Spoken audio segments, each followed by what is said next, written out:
Hello guys, അപ്പോൾ കുറേ നാളായിട്ട് എൻ്റെ ഗ്യാലറി കിടന്ന് കറങ്ങുന്ന ഒരു വീഡിയോ ആണ് ഇന്ന് അപ്ലോഡ് ചെയ്യുന്നത്. പൈക്കത്ത് തെയ്യം കഴിഞ്ഞ് നേരെ ഇങ്ങോട്ടേക്ക് വന്നത് വേറെ ഒന്നും കൊണ്ടല്ല മക്കളെ, ഇവിടെ സ്ഥാനത്ത് തെയ്യം ഉണ്ടായിരുന്നു. അപ്പോൾ കലശാട്ടും തെയ്യമെല്ലാം ഒരുമിച്ച് കലശാട്ട് കഴിഞ്ഞിട്ടുണ്ടായിരുന്നു. തെയ്യത്തിന് വേണ്ടിയിട്ടാണ് കാര്യമായിട്ട് വന്നത്. തെയ്യമല്ല, തലേദിവസം ഈ കാഴ്ച കാണാൻ വേണ്ടി നമ്മളെ ചേച്ചിമാരൊക്കെ ഇവിടെ ഉണ്ട്.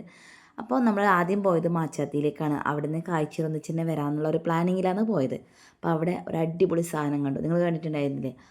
അയോധ്യയുടെ ആ ശില്പം, അത് ശില്പം എന്ന് പറഞ്ഞുകൂടെ, അത് സ്റ്റാച്ചു. അപ്പോൾ ഇവിടെ നല്ല രണ്ട് പ്രധാനപ്പെട്ട ചെണ്ട ട്രൂപ്പ് ഉണ്ട്. ഒന്ന് ഏകതാളം, വടക്കൻസും. ഇവർ പൊളിയാണ് മക്കളെ, ഒന്നും പറയാനില്ല കേട്ടോ. അങ്ങനെ കാഴ്ചയിൽ ഒന്നിച്ചിനെ നമ്മൾ വന്നു. കുറേ ബാലികമാർ താലപ്പൊരി ഏന്തിയിട്ടുണ്ട്. അതുപോലെ തന്നെ മുത്തുക്കുടി, കാഴ്ചയിലുള്ള എല്ലാ സംഭവങ്ങളും ഉണ്ട് കേട്ടോ. അപ്പോൾ ഇതിൽ അടിപൊളിയായിട്ട് വേറൊന്നും കൂടെ ഉണ്ട്, അത് പറഞ്ഞറിയിക്കാൻ പറ്റുന്നില്ല. ഒരു സംഭവം കൂടിയാണ് ഇത്. കണ്ടോ, ഇത് അയോധ്യയത് മാത്രമല്ല, നമ്മുടെ പറശ്ശിനി മടപ്പുരം മൊത്തത്തിലിവിടെ അങ്ങ് കാണുന്നുണ്ട്. അതുപോലെ തന്നെ മുത്തപ്പൻ അവിടെ നിന്ന് എത്തി നോക്കുന്നുമുണ്ട്. ഇത് രണ്ടും ഉണ്ടാക്കിയത് ഒരാളാണ്, പ്രമോദ് എന്ന് പറയുന്ന ഒരു ഏട്ടനാണ് കേട്ടോ. അടിപൊളി സംഭവമാണ് ശരിക്കും. ആ ഒരു കലാകാരൻ്റെ കഴിവിന് നമ്മൾ ആദരിച്ചില്ലെങ്കിലേ ഇല്ലൂ അത്ഭുതം. അത്രക്കും ശരിക്കും പറഞ്ഞാൽ അങ്ങനെ അതുപോലെ എടുത്ത് നിൽക്കുന്നുണ്ടല്ലോ. പിന്നെ കാഴ്ച അവിടെ എത്തുമ്പോഴേക്കും വിഷ്ണുമൂർത്തിയുടെ കോലം ഉണ്ടായിരുന്നു. പിന്നെ ബാക്കിയുള്ള ഓരോ കാര്യങ്ങൾ പിന്നെ എനിക്ക് പറഞ്ഞു തരാനൊന്നും അറിയില്ല കേട്ടോ.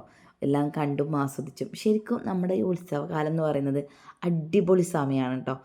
രാത്രി കാലത്ത് ഇങ്ങനെ പോവലും ആ വെടിക്കെട്ടും അതുപോലെ തന്നെ തെയ്യവും അതെല്ലാം ഒരു അരങ്ങ് തന്നെയല്ലേ അല്ലേ. ഇതെല്ലാം മിസ് ചെയ്യുന്ന എത്രയോ പ്രവാസികളുണ്ടാവും. അവരെ ഓർക്കുമ്പോഴാണ് സങ്കടം വരുന്നത്. പിന്നെ ഒരടിപൊളി അടാറ് വെടിക്കെട്ടാണ് മക്കളെ. വെടിക്കെട്ട് തുടങ്ങി ഞാൻ അപ്പം ചെവിക്ക് കൈവെക്കും. ഇങ്ങനെ കൈവെക്കുന്ന ഏതെങ്കിലും ചങ്ക്സ് ഉണ്ടെങ്കിൽ ഒന്ന് കമൻറ്റ് ചെയ്യണേ. ഒച്ചത്തിലുള്ള പടക്കെല്ലാം എനിക്ക് അങ്ങനെ കേൾക്കുമ്പോൾ തന്നെ ഭയങ്കര പേടിയാണ്. അപ്പോൾ ഇന്നത്തെ ഉത്സവ കാഴ്ച കഴിഞ്ഞോട്ടോ. ടാറ്റ ബൈ.